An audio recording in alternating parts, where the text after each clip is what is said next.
China, just to give you an idea, the taxis are obviously used almost 24 hours a day, and you put in a lot of miles very quickly. Those 50 taxis on Shenzhen's fleet have traveled 1.7 million cumulative miles. So the average vehicle is going about, well, it's gone 63,000 miles in 1 year's time. Okay. Well, that simulates 6 years abuse, or 6 years normal private use, Right. with 63,000 miles. And so we've been able to see if the battery is sustained, if there's any range degradation or power degradation over the life of that 63,000 miles. Right. And what we discovered in that test is that there was no degradation. We rapid charged those in 20 to 30 minutes, and there's been no degradation in range. The pilot in LA was a little different. So in LA, the purpose of that pilot was to use a dual mode, and BYD's dual mode vehicle is all electric in electric mode, and you can go 60 miles all electric.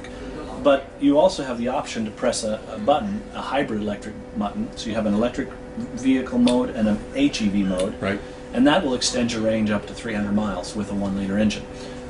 What we anticipated doing in the fleet trials at the HACLA Housing Authority was they would be able to store the cars in their standard parking. The inspectors for the housing department would come, pick up a car, and do their inspections during the day, and they bring them all back to the central point of location, stick them in, and charge them overnight. Right. So they slow charge them overnight, and then they take them out the next day fully charged. And these are on what? Just typical 110 outlets, or are they rigged for 220? They were 220 outlets. Okay. They were essentially dryer outlets with adapters. Right. But it was very low cost infrastructure, and they put one in every parking lot. And the size of the battery pack in the DM? The DM is a 16 kilowatt 16, hour. okay, 16 so it's similar in size to the Volt then. Yeah, very similar. In Right. fact, the F3 DM was launched in 2008. It was a year ahead of the Volt. Well, we launched it in December of 2008. So Actually, it's 2 years ahead ahead of the Volt. And yeah. it's a plug-in hybrid, so it was Right. really 3 or 4 years before the Prius went plug-in. Right. But that's That's another story. It's very similar. It's Yeah. a parallel series, Right. because when you engage that 1-liter engine, it's not only generating more electricity, but But you're also using the it's gasoline clutch engine then. and it's direct driving the wheels at a Right. certain RPM. Okay. So it's a parallel hybrid at the same time. And what we've proven in the LA fleet so far, I think we've put on about 11,000 all electric miles. I think it's 14,000 total. That says, well, most drivers are driving less than 60 miles a day in their commute. And when they had to go farther, they could press the panic button and Right. extend their range. Right. And it's been fabulous for their particular application, because they could go where they needed to go. And yet they're saving $75 per car per month. And that nets out the electricity cost that they're buying from LADWP Right. and the infrastructure cost. And that's over 1 year's period of time. So the HACLA fleet test is for 1 year, renewable for another year. And this has been going on for Since 6 months or so? No, December of 2010. So it's Okay. only been All right. 1 quarter. Okay. So in 1 quarter we put on 14,000 miles. So Okay. it's a great test, and the drivers have been very, very pleased. We've gotten only positive reports. There's been minor issues that we've corrected. The mirrors, we had to adjust some mirrors the way that they were. China were using a little different than we were Right. in the U.S. But those are things we want to glean from those kind of pilot tests. Right. We'll launch some more pilot tests in the U.S. Before we're ready to really launch a dual mode electric vehicle in the market. But the E6, we're confident enough to announce, and we announced this at the Detroit Auto Show, we will be launching that Q1 of 2012 for Okay. consumer sales. Okay, and so that will be available, I'm assuming, probably in the typical left coast, west coast kind of Typically. market. Typically, Yeah. I mean, our headquarters we announced is being established in LA. We have a building under renovation about 2 blocks from the Staples Center, Okay. where the LA Lakers play. But we'll definitely have a LA presence, and we'll definitely have an East Coast presence. Okay. If you go to our booth today, you'll see where an image of the first BYD green dealership. Oh, okay. And So you're going to expand beyond the thing there in Glendale or Glendale or was whatever. great because it supported our technicians, Right. and we needed a site to support the HACLA fleet.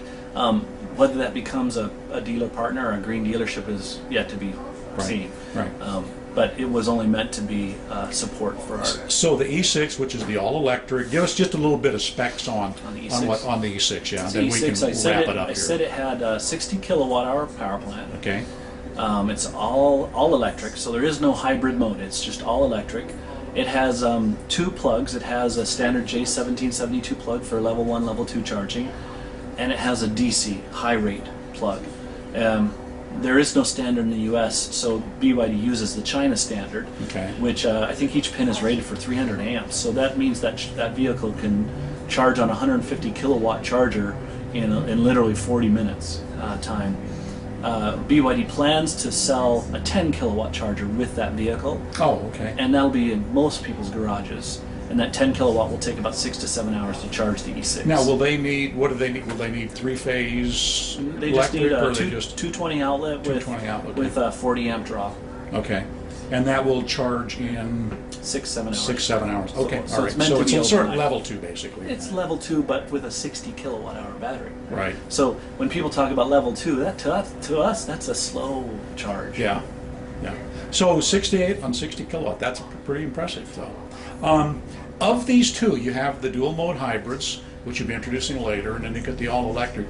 Your sense of where you think the U.S. market is going to lean? Do you think they're going to lean more towards the electrics, and then when you introduce the DM series, are they going to sort of lean that way? I mean, this is a question I was actually having with another shareholder here yesterday. Certainly there will be communities that have the infrastructure in place to support all electrics, and we're looking forward to more communities. China's putting a lot of money. I think Beijing announced $15 billion U.S. In infrastructure, which is just for the city, just for the metro area, just the metro Beijing area. That's a huge commitment. I don't see any states or cities with that level of commitment. I know Chicago's gotten some pretty good DOE grants to install chargers. As we see those communities and regions evolve, then all electrics will become more interesting. Otherwise, it'll just be a commuter vehicle from your garage to your work and back and forth. It won't be much more than that without infrastructure. Dual mode fills in that gap and becomes a transition for those communities that don't have the infrastructure in place, but want to make a contribution not only environmentally but economically. There's a savings we've proven of $75 per month over a gasoline fleet in the HACLA test. That means with a dual mode, you're saving $75 a month per car. Okay, let's finish up by saying, what's the plans for the bus? Where are your thoughts at? So I'm sitting on the first eBus in the U.S. has 45 miles on it. It was built to a Chinese standard. We're delivering another 250 buses before August for the Universade Sports, which is all in Shenzhen. So they're in bus routes today in China, but not in the U.S. We're showing the bus off to several municipalities and taking orders for the electric bus. We'll have buses in Altoona for testing at their test track this year, and so we plan to actually launch the buses almost before the 6 consumer sales. So we'd like to sell about 50 to 100 of these this year in the U.S. These go 300 kilometers on an all-electric charge, all electric. They can charge on a 100 kilowatt charger in 3 hours, or a 150 kilowatt hour charger in a little less time, or a 50 kilowatt charger in 6 hours. You can just do the math of that.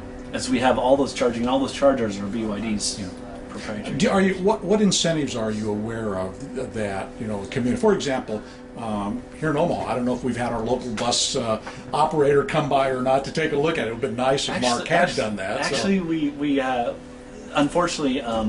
We heard about Mark too late to invite him over. Dennis Arfman was one of our friends. Says he was going to connect the two of us, but it would have been nice for him to see the bus. We didn't anticipate that. We do have a charging station installed behind the Quest Center for test rides. But we'll be taking this across the United States and showing several municipalities. So I guess coming back, so incentive-wise, are there any kind of things you're aware of to help out with that? U.S. incentives for heavy-duty electric have expired. Okay. There are no U.S. incentives. We would love to see the U.S. government take a more aggressive stance with electrified heavy-duty buses or heavy-duty trucks. So far, that's not in place yet. Those expired, I think, in 2009. And then we'd like to see the $7,500 tax credit for consumer vehicles become, instead of a tax credit, a grant. At the time of sale. When you buy it, Because that would really incentivize. That's how the Chinese government's really spawning growth. Yeah. And I know we have aspirations in the U.S., and we've heard this from President Obama, that we want to have 1 million vehicles by 2015. Yeah. China will have 3 times that many. Yeah. And so I would love to see the United States lead the way in this technology, even leveraging some of the Chinese technology to drive our costs very quickly and get mass market adoption. For BYD, that's the ultimate goal, is mass market adoption of these green vehicles and green tech products for that matter. And we believe that if we can drive the upfront price down, that we will have mass market adoption. Good. Hey, Michael, thank you so much for taking the time Sure. with us today. Appreciate it. Thank you.